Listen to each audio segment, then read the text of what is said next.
What's up, DC? What's up, humans? What's up, YouTube? It's DC White Boy coming back at you. We're on a serious topic today, y'all. It takes a long time talking about this because I don't like to put other people's business out there. Like my daughter, I'm just gonna say a little bit about it because I'm so proud of her, y'all. Ashley, she battled breast cancer for a couple years, y'all. What brought it up is when a very good friend of mine passed away a couple of days ago. He's the only person in the world that ever, I had money, I was paying her bills, but this man, one time we hit at the track, and he was gonna give you like, my commission, 10% was like 1,800 of 18,000 or something, whatever the money was, But he wasn't having it. He tried to give me more money, and as a man, when it comes to money, I'll take what agreed upon, what I think I deserve or something like that. But I'm not that greedy nigga, man, that's trying to go, want every penny you got and ain't satisfied. Nah, it ain't like that. Anything you give me more than what I had, I'm appreciative, man. I appreciate anything somebody gives me, man. I've always been about that. You know what I'm saying? And I highly disappreciate it when somebody don't give me what they owe me. But so, anyways, back to the story is, this man, he made me take money. He knew the struggles I was going through, which I wasn't struggling. I was just banging out there. I'm busting ass to pay, to help. Something has to be done, like, help my daughter, pay bills or something, then I'm going to do what I got to do, you know what I'm saying? And, but, it works always good. I'm an electrician, you know what I'm saying? And if you got to hit that corner once in a while, you hit that corner, that's just something that never changed. But, so anyways, my man, he maybe take extra money. I mean, he always asks all the time about my daughter. But, so when she had, she went through a lot more than just breast cancer. When she was going through breast cancer, her mother is so greasy. That's one greasy bitch, y'all. I'm telling you, they don't get no more greasy than this. She turned my daughter in.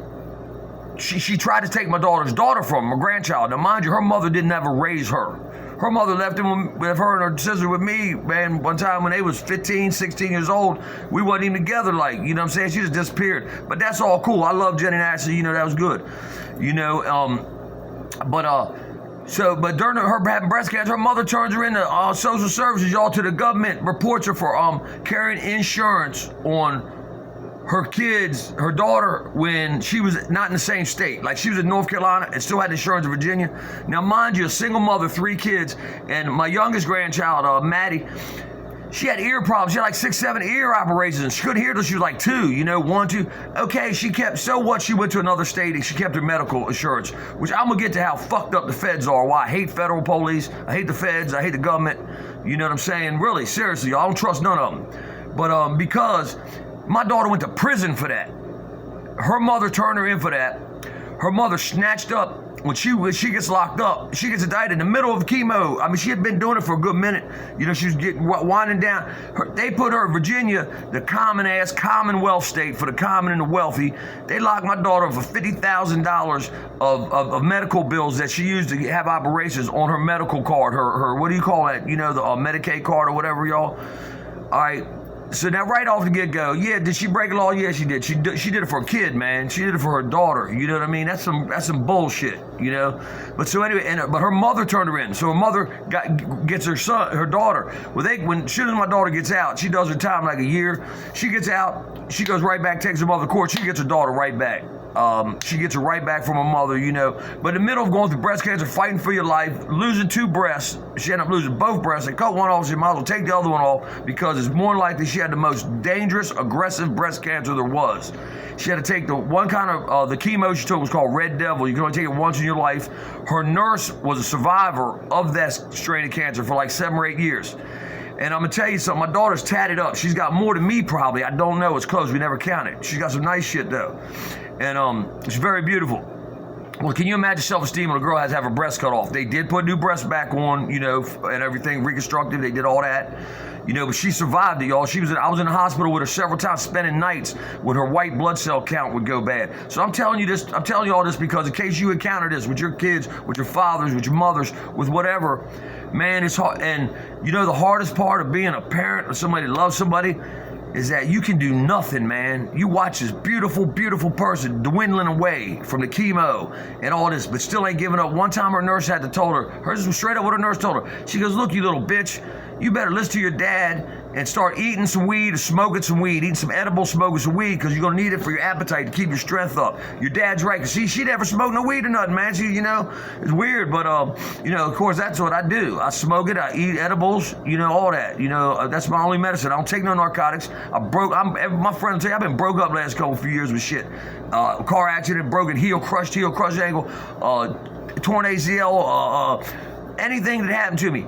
Don't take narcotic pain pills. Don't want your Percocets. Don't want your shit. My ass eats weed, y'all. He eat gummies, edible. I make my gummies 100 milligram. But a brother ain't doing the pharmaceuticals, okay? That's the way it is to it. Because I don't know if my body might click and I might like that shit, become a junkie. It ain't happening here.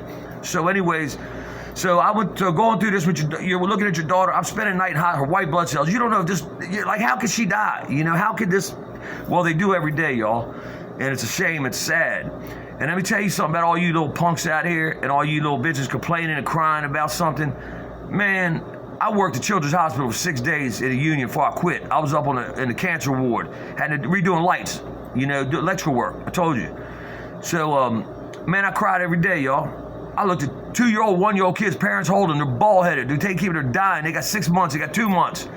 These parents are holding a baby that's bought in the world and they're dying. You think your life is rough? You think you're behind on your bills? Most likely it's your fault. But don't you're crying and complaining, oh, you broke your foot, you can't work. Man, people are dying out here, man. You know what I'm saying? People are battling. So many cry, so give up so easy. I need help. Man, you don't need no fucking help. You know what I'm saying? When I look at people, somebody's got an attitude, they don't act right in public now. You know what I think? Man, what's that dude going through? What's that woman going through? I used to be an asshole, y'all. I still am. But not to the point where I used to be. But now I look at people like, why would this guy snap on me? He don't know me. Why would this lady snap on me? Maybe somebody in their family, they're going through what I went through. Their child, their loved one is suffering of cancer or something, man. You don't always know what's on people's mind. We think everybody walk around like they're normal and they're happy. Come on, man. When do we walk around normal and happy? How often, Me all the time. Don't get me wrong, okay? I'm not normal at all. But I pretty much stay happy because I keep anything that don't make me happy away from me. Except when a tragedy happens like that. People that were happy every day, boom, they have cancer come in their life. Especially a child, man. You're thinking about your child going before you. I lost my son's mother at 30-something years old to cancer, y'all. My granddad went at 80, but he lived to be 80. You know what I'm saying? But the hardest time of my life and the most helpless I ever felt was when my daughter had breast cancer. And I'd spend nights in hospital rooms with her. And wondering. That prison was nothing, a playground compared to that, y'all. There's nothing. Man can't do anything to you like what that could do to you, y'all. And I just want to say to all those breast cancer survivors, all those who are fighting breast cancer, look, my daughter's nurse told her, you little bitch, toughen up. You got all the tattoos like you little tough bitch. Don't be no punk. That's what she told her. And my daughter's doing good to this day, y'all. And I just want to say that it's been a while, so it's time for me to touch it. I got the breast cancer ribbon on my neck, and I support breast cancer all day long, y'all, and any kind of cancer, you know what I'm saying? But breast cancer touched me, with my daughter, everything, and my aunt, and I just like to say, hats off to all you survivors, you struggle. Stay in the fight, y'all. Those are the fighting, fight your ass off. Go ahead and do it. Go ahead and beat that. Y'all can do that, man. This is DC White Boy, talking some serious shit today. Y'all have a good day. Thanks. Press like and subscribe.